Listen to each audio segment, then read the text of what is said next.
Iku kewajiban baku. Ayo bersih telaga. Ngono kae.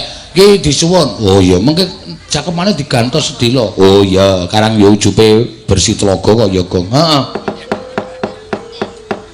Anu patete dadi barang. Heeh. Yo. Arep dibawani sik ora? Karo ngepaske jam dibawani. Oh iya. Sing kepareng bawa sapa? Ya coba, Mbak, sapa sing ngurung ki? Ya, sapa, Kang? Tak deloke. Anu wae, sapa jenenge iki? Prastiwi wae, Prastiwi. Ya.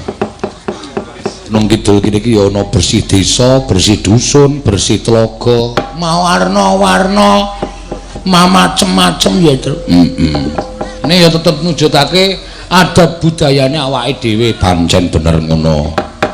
Dislendroke, Mas. Dislendroke ya.